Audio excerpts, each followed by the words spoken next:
Hello friends, welcome to our YouTube channel. मैं doctor Somnath स्वागत करता हूं आप सबका अपने नए वीडियो में। दोस्तों, पिछले वीडियो में मैंने डिस्कशन किया था एंजाइटी के बारे में और वहां मैंने बताया था कि कॉमन सिम्टम्स एंजाइटी के क्या क्या होते हैं। और उस वीडियो में डिटेल से मैंने चर्चा की थी कि कौन कौन से सिम्टम्स अपीयर हो सकते हैं एंजाइटी के दौरान। आज मैं इस वीडियो में बात करूंगा दो चीज के बारे में। सबसे पहला कि एंजाइटी आखिर क्यों होता है, और दूसरा होता है हमारा पैनिक अटैक, जो कि एक एंजाइटी का सबसे खतरनाक सिम्टम देखने को मिलता है, वो है पैनिक अटैक। तो सबसे पहले मैं बात करने वाला हूँ यहाँ पे पैनिक अटैक के बारे में। दोस्तों, अगर अभी तक आपने ये हमारा यूट्यूब चैनल सब्सक्राइब नहीं किया है तो हमारे चैनल को सब्सक्राइब करें और वीडियो को लाइक कर दें। तो चलिए दोस्तों, शुरू करते हैं। सबसे पहला हम जानेंगे पैनिक अटैक क्या होता है।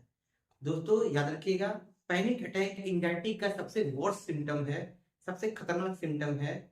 इस सिम्टम में आखिर होता क्या है? तो पैनिक अटैक के दौरान होता ये है कि हमारा जो हार्ट बीट है बहुत तेजी से वो बढ़ जाता है। इतना तेज से बढ़ता है कि लगता है कि हार्ट हमारा बाहर निकल के आ जाएगा। हमें हार्ट साउंड सुनाई अपने कानों से देने लगता है। इसके बाद हमारे पैरों में, हाथों में बहुत ज्यादा पसीना आता है। बहुत तेज बेचैनी होती है, बहुत तेज घबराहट होती है। लगता है अभी मर जाएंगे। और हम तुरंत हॉस्पिटल भागते हैं और हॉस्पिटल में जाके जांच कराते हैं, इको कराते हैं, ईसीजी कराते हैं। बहुत सारा ईसीजी होता है, बहुत सारा इको होता है, और डॉक्टर बोलता है आपका रिपोर्ट नॉर्मल है, आपको कोई दिक्कत परेशानी नहीं है। फिर हम घर आते हैं और फिर से वही पैनिक अटैक, फिर से वही सारा सिम्टम। तो आखिर ये होता क्यों है? और अगर पैनिक अटैक हो जाए तो उस दौरान क्या करना चाहिए, सबसे बड़ा ये इंपॉर्टेंट सवाल है।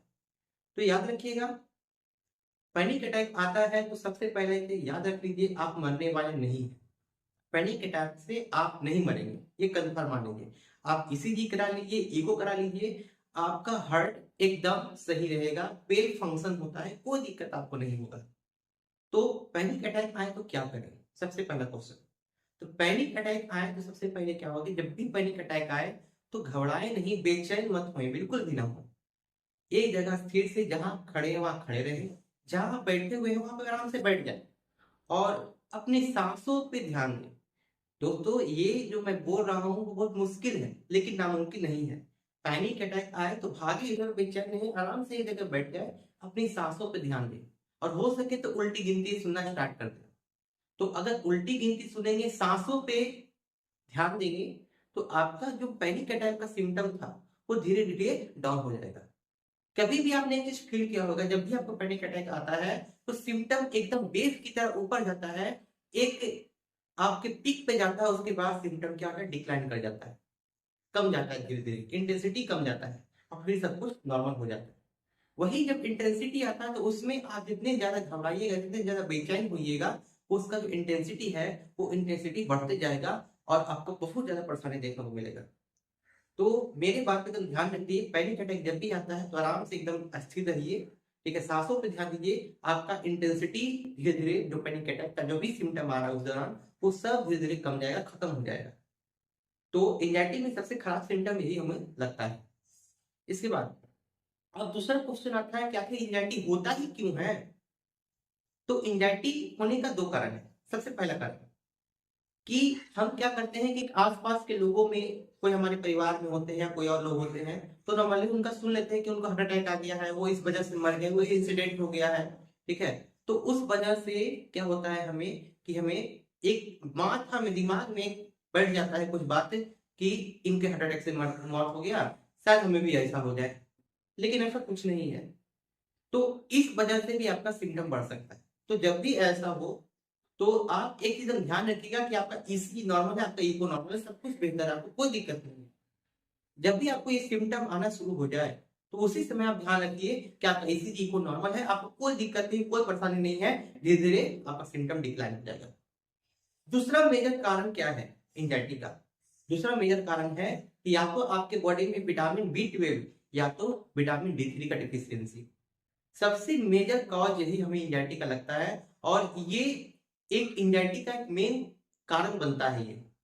तो अगर आपको एंजाइटी है तो सबसे पहले विटामिन D3 और विटामिन B12 का आप जांच कराएं। अगर उसका डिफिशियंसी है तो कुछ सप्लीमेंट का यूज करें, जिससे उसका जो कमी है वो खत्म हो जाए, आपको शरीर में विटामिन D3 विटामिन B12 का अमाउंट जो है बढ़ जाए।